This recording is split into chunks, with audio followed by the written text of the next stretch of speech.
জয় শিবধাম, জয় গুরুপীরানন্দে জয়। আবার নতুন একটা ভিডিও নিয়ে চলে এলাম, যেটা হচ্ছে যে লক্ষ্মী বন্ধনের বিধি নিয়ে একজন ভক্ত আমাকে রিকোয়েস্ট করেছিল, বলেছিল যে একটু বড় করে ভিডিও তৈরি করতে। তাই তার উদ্দেশ্যে এবং আপনাদের প্রত্যেকের উদ্দেশ্যে এই লক্ষ্মী বন্ধনের নিয়মটি আমি সম্পূর্ণ ডিটেলসে বলবো, ভালো করে শুনে নিন। লক্ষ্মী বন্ধন যারা যারা নিচ্ছেন তৎকালেই লক্ষ্মী বন্ধনটা পাওয়া যায় এবং বৃহস্পতিবার দিন ক্যাশ বাক্স বা আলমারি লকারের মধ্যে রাখতে হয়।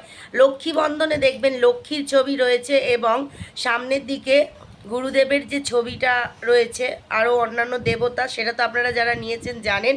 আর লক্ষ্মী বন্ধনে লক্ষ্মীর ছবিটাই কিন্তু আপনারা উল্টো করে ঘোরালেই দেখতে পাবেন লক্ষ্মীর ছবি রয়েছে, ঠিক আছে? তো ওটাই লক্ষ্মী বন্ধন। আর লাল কারে মোড়া থাকে লক্ষ্মী বন্ধনটা, ওটাই লক্ষ্মী বন্ধন। কারণ অনেকে গৃহবন্ধন লক্ষ্মী বন্ধনের মধ্যে ভুল করে, তাই জন্য বলছি লক্ষ্মী বন্ধনটা লাল কারে মোড়া থাকে, দেখবেন ওটাই মন্ত্রপুত কার্ড। ওই কার্ডটা কিন্তু খুলবেন না। ওই কার্ড সমেত লক্ষ্মী বন্ধনটি বৃহস্পতিবার দিন ক্যাশ বাক্স বা আলমারি লকারের মধ্যে রেখে দিতে হবে, প্লাস্টিক থেকে খুলে রাখতে হবে। এবার অনেকের প্রশ্ন যে আমাদের যদি লকার না থাকে তখন কি করব। যদি ক্যাশ বাক্স বা লকার না থাকে তাহলে একটা বক্স করে নেবেন, ওরকম ক্যাশ বক্সের মতো একটা বক্স করে নেবেন, নিয়ে আপনারা ঠাকুরের আসনের কাছাকাছি বা ঠাকুরের আসনেও রাখা যেতে পারে, সেই বক্সের ভেতরে লক্ষ্মী বন্ধনটি রেখে সেখানে ধূপ দেখাবেন। যখন আপনারা বন্ধনটিতে ধূপ দেখাবেন, লকারটা খুলে ধূপ দেখাতে হবে, বা যাদের লকার নেই তারা যে বক্সটা নতুন করে তৈরি করে রাখবেন, যে কোনো একটা বক্স নিয়ে নেবেন, সেই বক্সের মধ্যে বন্ধনটি রাখবেন এবং তার মধ্যে কিছু টাকা পয়সা রেখে দেবেন। সেই টাকা পয়সাটার খরচা করবেন না। যে পয়সা টাকাটা রাখবেন যখন আপনারা নতুন যে বাক্সটির মধ্যে লক্ষ্মী বন্ধন রাখছেন, যাদের নেই তাদের উদ্দেশ্যে বলছি, তো বক্সের মধ্যে রেখে তার মধ্যে টাকা পয়সা রেখে দেবেন, আর সেই টাকা পয়সাটা কিন্তু খরচা করবেন না, ঠিক আছে? তারপরে তো অনেকে বলে যে লকার বা বক্সের মধ্যে যে নিয়মটা রয়েছে, এই নিয়মটাই রয়েছে। আর আরেকটি বিষয়, যেখানে টাকা পয়সা রাখা হয় সেখানেই রাখতে হবে। তো নিয়মে রয়েছে লকার অথবা বক্স, ঠিক আছে? আমি পুরো ডিটেলসে বলছি কেন, যাতে আপনারা ভালো করে বুঝতে পারেন।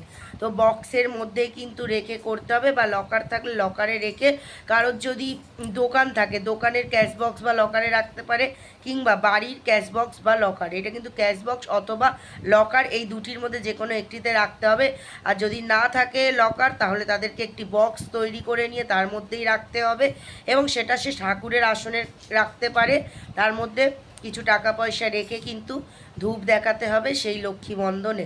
প্লাস্টিক থেকে বের করেই কিন্তু রাখতে হবে। সেই দিন সম্পূর্ণ নিরামিষ আহার গ্রহণ করতে হবে, পেঁয়াজ রসুন ছাড়া খাবার খাবেন। আর এই লক্ষ্মী বন্ধনের ক্ষেত্রে কিন্তু আপনাদের দানা শস্যর কোনো ব্যাপার নেই। আপনারা নর্মাল যে নিরামিষ খান পেঁয়াজ রসুন ছাড়া, ভাত ডাল এগুলো খেতে পারবেন, কিন্তু আপনাদের পেঁয়াজ রসুন ছাড়া সম্পূর্ণ নিরামিষ আহার গ্রহণ করতে হবে। আর এই লক্ষ্মী বন্ধনটিতে প্রত্যেক দিন ধূপ দেখাবেন মনের কথা বলে।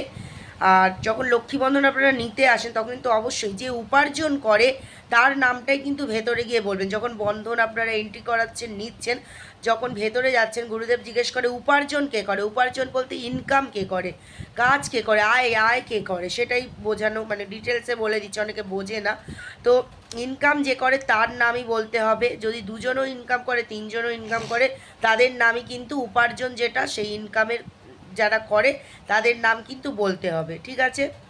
আর এই লক্ষ্মী বন্ধনটি কোজাগরি লক্ষ্মী পুজোর সময় কিন্তু শোধন করতে হয়, সেই নিয়মটা আলাদা করে বলা আছে। সেটা আমি আবার যখন কোজাগরি পুজো আসবে তখন আবার তার আগে আপডেট দিয়ে দেবো, তখন দেখে নেবেন। তো এটাই হচ্ছে লক্ষ্মী বন্ধনের নিয়ম, আমি সম্পূর্ণ ডিটেলস দিয়ে দিলাম। তাহলে আপনারা বুঝতে পারলেন লকার বা বক্সেই কিন্তু রাখতে হবে। তো এখানেই শেষ করছি। জয় শিবধাম, জয় গুরুপীরানন্দের জয়। আশা করি যে ভক্তের রিকোয়েস্টে ভিডিও করেছি তিনি অবশ্যই এখানে কমেন্ট করবে এবং উপকৃত হয়েছেন কি না অবশ্যই কমেন্ট করবেন। জয় শিবধাম।